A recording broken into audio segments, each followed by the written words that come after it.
السلام علیکم ناظرین، آج ہم آپ کے سامنے تزکیہ کمپین کے تعلق سے کچھ باتیں لے کر حاضر ہوئے ہیں۔ سب سے پہلے ہم تزکیہ کے معنی کو دیکھتے ہیں کہ اس کے کیا معنی آتے ہیں۔ اس ورڈ کو جب ہم ڈکشنریز میں تلاش کرتے ہیں اور اس کا روٹ ورڈ دیکھتے ہیں تو پتہ چلتا ہے کہ یہ زکا سے بنا ہے، اور زکا کے معنی ہوتے ہیں نما و زادہ، پروان چڑھنا، نشو نما پانا اور بڑھوتری ہونا، اضافہ ہونا۔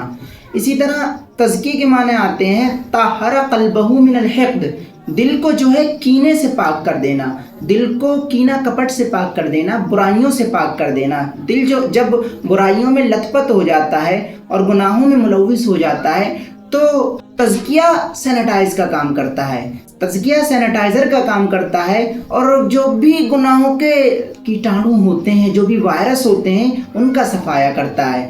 اسی طرح اللہ تعالیٰ قرآن مجید میں فرماتا ہے کہ الم تر الی الذین یزکون انفسہم بل اللہ یزکی من یشاء ولا یظلمون فتیلا، ذرا ان کو تو دیکھو جو خود کو بڑا پاکیزہ سمجھتے ہیں، بلکہ اللہ تعالیٰ پاک کرنے والا ہے اور ان پر ذرہ برابر بھی ظلم نہ کیا جائے گا۔ اس آیت میں اللہ تعالیٰ بتاتا ہے کہ اللہ تعالیٰ لوگوں کو پاک کرتا ہے۔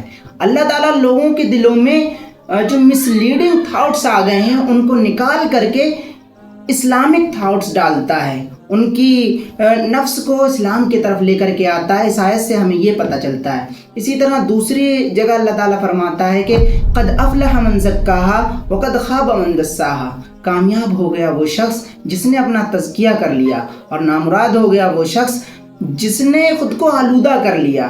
ان دو آیتوں میں دو لفظ استعمال ہوئے ہیں، ایک تزکیہ اور ایک تدسیہ۔ تزکیہ کے معنی تو ہم نے سمجھ لیا، اب تدسیہ کو سمجھتے ہیں۔ تدسیہ تزکیہ کی ضد ہے، اور کہتے ہیں کہ چیزیں اپنی اضداد سے جانی جاتی ہیں، اپنی ضد سے جانی جاتی ہیں۔ تدسیہ کے معنی آتے ہیں آلودہ کرنا، گمراہ کرنا، گندا کرنا، دس الولد افسدہ، بگاڑ دینا۔ تو جس شخص نے خود کو بگاڑ لیا، جس شخص نے اپنے دل میں مس لیڈنگ تھاٹس کو بٹھا لیا تو وہ نامراد ہو گیا، اور جس شخص نے انہی تھاٹس سے، انہی خیالات سے خود کو نکال لیا تو وہ کامیاب ہو گیا۔ ایک حدیث ہے کہ ایک آدمی نے اللہ کے رسول صلی اللہ علیہ وسلم سے پوچھا، فقال رجل ما تزکیۃ النفس، کہ اللہ کے رسول صلی اللہ علیہ وسلم تزکیہ نفس کیا ہے؟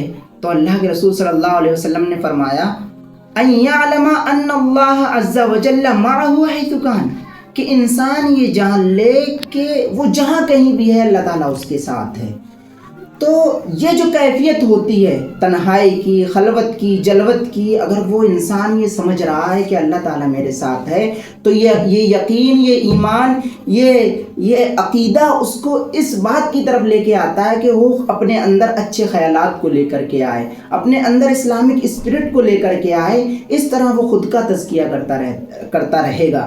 اسی لیے عربی میں کہتے ہیں کہ النفس الزکیہ، اس کا مطلب ہوتا ہے التی لم تذنب قط، کہ ایسا نفس، ایسا پاکیزہ نفس جس نے کبھی کوئی گناہ ہی نہ کیا ہو۔